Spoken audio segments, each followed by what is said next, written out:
Who is Attila the Hun, the Scourge of God, who shook the world? How Attila terrorized Europe.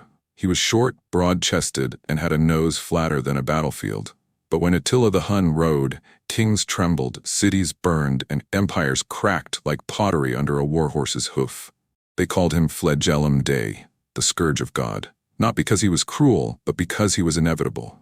This is the story of a man born not to rule, but to shake the nations. A man who turned a scattered band of nomads into a war machine that terrorized Europe from the Danube to the gates of Rome.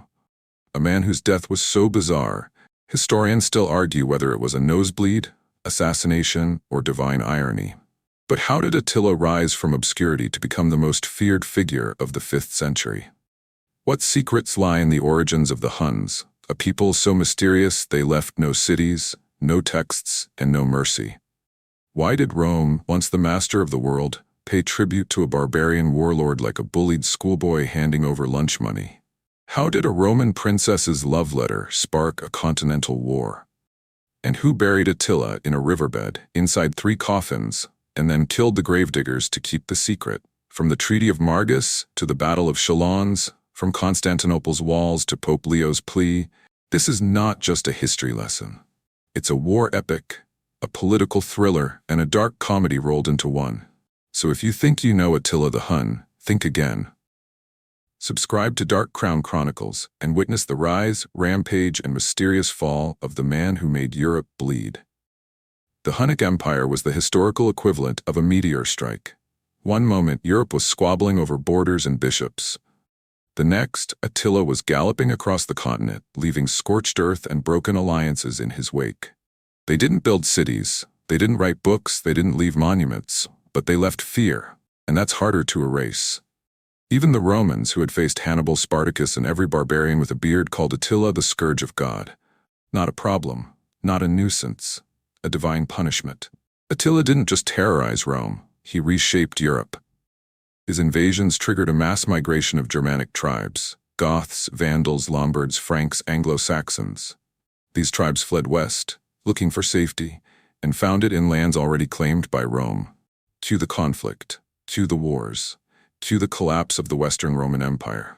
Attila didn't conquer Rome. He destabilized it so thoroughly that it crumbled under the weight of its own panic. Attila's birth year? A historical shrug. Scholars guess anywhere between 395 and 406 AD. He might have been born during a solar eclipse or a goat stampede, we just don't know. And the Huns themselves? They were nomadic warriors, not historians, no texts, no monuments, no cities. Just horses, bows, and the occasional terrifying scream. They appeared in the Western record around the late 4th century, crossing the Volga River and expanding into Eastern and Central Europe like a sandstorm with spears. Some historians think the Huns were descended from the Xiongnu, a nomadic people from Mongolia who fought the Han dynasty for over 200 years. The Xiongnu were eventually defeated and scattered. Did they become the Huns? Maybe. Did they share cultural DNA? Possibly. Is this all speculation? Absolutely. But it's a tantalizing idea, that Attila's ancestors once clashed with China's greatest dynasty, only to reemerge centuries later and clash with Rome's. When it comes to Attila, the historical record is like a badly written mystery novel, missing chapters, unreliable narrators, and a protagonist who refuses to sit still long enough for a portrait. Enter Priscus of Panium, the Roman diplomat who actually met Attila. Yes, met him. Not in a dream, not in a tavern tale, but in the flesh, on a diplomatic mission to the Hun court.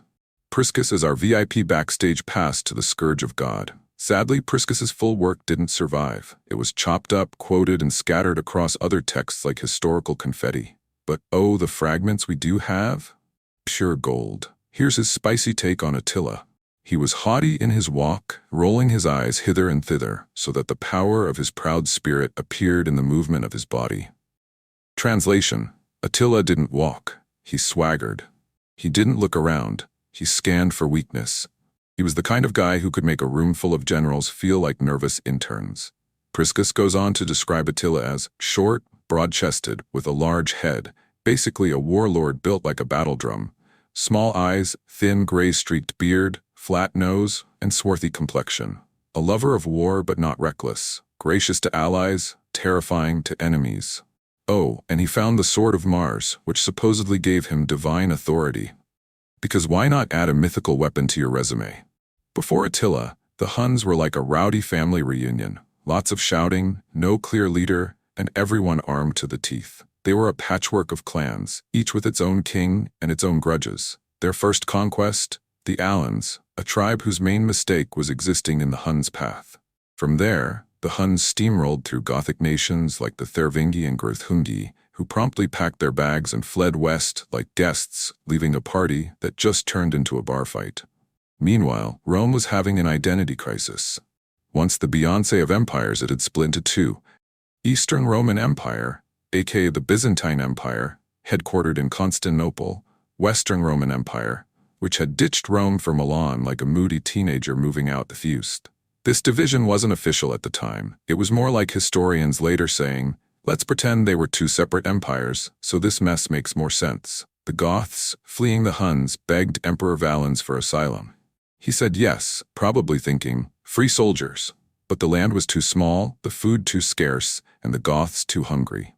Cue riots. Cue war. Cue the beginning of Rome's slow unraveling.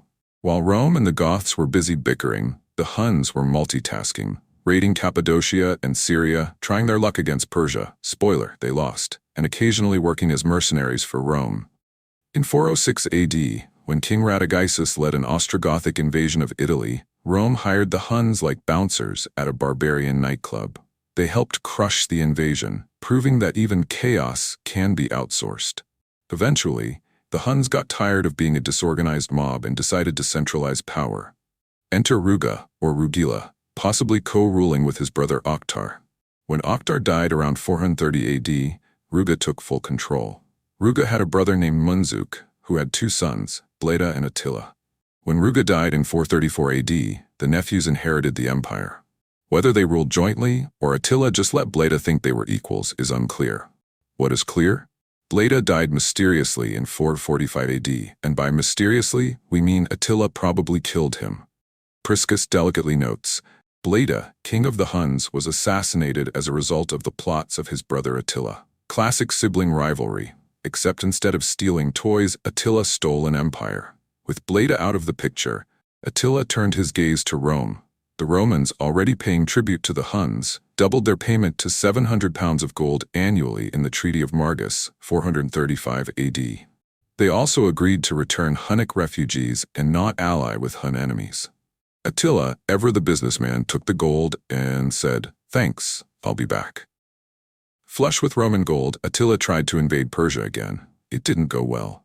He retreated back to Europe and set his sights on King Gundahar of Burgundy, a man who would later become a legend in the poetic Edda and Song of the Nibelungs. Historically, it's unlikely Attila personally killed Gundahar. More likely, the Romans, with Hun mercenaries, crushed the Burgundians when they invaded Roman Gaul. The commander? Flavius Aetius, the last of the Romans, a man so tough he probably shaved with a dagger. Just 6 years later, Attila crossed the Danube River and attacked the Eastern Roman Empire, plundering Moesia and Illyricum like a kid raiding a candy store. The Huns claimed the Romans broke the treaty first. Maybe they did. Maybe they didn't. But Attila's timing was suspiciously perfect. Emperor Theodosius II had just relocated the border garrisons to fight the Vandals in Africa. Attila saw weakness and pounced. Cities were pillaged. Some were razed to the ground. By 443, Theodosius was ready to sign a new treaty, even more generous to the Huns. Attila took the gold and retreated again. But why stop? Some historians speculate there was an emergency back home, or maybe Attila just needed a breather before his next rampage. Rome stalled on tribute payments, hoping to buy time to fortify defenses. Attila responded by invading again in 447 AD, ravaging the Balkans with terrifying efficiency. One source claimed the Huns captured over 100 cities, reaching as far as Thermopylae in Greece before turning back. Rome, realizing that defending every city was a losing game, consolidated its forces into one massive army. The result? The Battle of the Eutis, near modern-day Bulgaria. Roman commander, Arnegisclus, Magister Militum, top military rank. Outcome, Roman defeat, Arnegisclus killed. Attila, victorious but bloodied. After Eutis, Attila set his sights on Constantinople, the jewel of the Eastern Roman Empire. But the city had, Legendary walls, reinforcements from Asia Minor. A population not keen on being pillaged. Attila assessed the odds and didn't even try. Instead, he signed another treaty. This time, Rome agreed to pay 2,100 pounds of gold annually, triple the original tribute. Attila had turned diplomacy into a gold mine. With the east temporarily pacified, Attila turned west. Why? Theodosius II died, replaced by Marcian, a former general who refused to pay tribute. Attila could have used this as a reason to attack the east again, but he didn't. Instead, he focused on the Western Roman Empire. Why the switch? Historian Jordanes suggests Attila wanted to attack the Visigoths, not just the Romans. He may have been encouraged by Gaiseric, king of the Vandals, who had a personal grudge against Theodoric, king of the Visigoths. Gaiseric showered Attila with gifts and flattery, hoping to weaponize the Huns for his own revenge. Attila, never one to turn down a good excuse for war, obliged. Now for the most bizarre and delicious twist in this saga. Western Emperor Valentinian III had a sister named Honoria. She was engaged to marry a senator named Bassus Herculanus, a man so dull his name sounds like a marble countertop. Honoria wanted out, so she did what any rebellious Roman princess might do. She sent a note and a ring to Attila the Hun, asking for help. Attila interpreted this as a marriage proposal. Not only that, he demanded half the Western Roman Empire as a dowry. He even sent a messenger to Valentinian to confirm the offer. Did Attila actually expect to marry Honoria? Probably not. Did he expect Rome to hand over half its territory? Definitely not. But it was a perfect excuse to invade. Attila didn't need legitimate reasons to wage war. He needed plausible ones. Rome moved troops. They broke the treaty. A princess sent a ring. She offered me half the empire. A rival king insulted a Vandal? Time to burn Gaul. Attila turned every diplomatic hiccup into a casus belli, every insult into an invasion, and every treaty into a temporary truce. Attila, having squeezed the Eastern Roman Empire for gold like a barbarian tax collector, turned his gaze westward. In 451 AD, he invaded Roman Gaul with an army so massive that ancient historian Jordanes claimed it numbered 500,000 men. Modern historians, being slightly less dramatic, estimate closer to 200,000, still enough to make any Roman governor consider early retirement. Cities like Trier and Metz fell with barely a whimper. Attila's army swept through Gaul like a wildfire with hooves. Western Emperor Valentinian III, realizing that Rome alone couldn't stop Attila, sent out a desperate message to the Gothic factions. Bravest of nations, let us unite against the Lord of the earth who wishes to enslave the world. He despises law and right and shows himself an enemy to nature herself. Translation: help us or we're all toast. The Franks, Saxons, Burgundians, Alans, and most importantly the Visigoths under King Theodoric I, agreed to form a coalition. They weren't doing it for Rome, they were doing it for survival. On June 20th, 451 AD, the coalition met Attila's forces at the Battle of Chalons, also known as the Battle of the Catalonian Plains. It was one of the bloodiest battles in ancient history.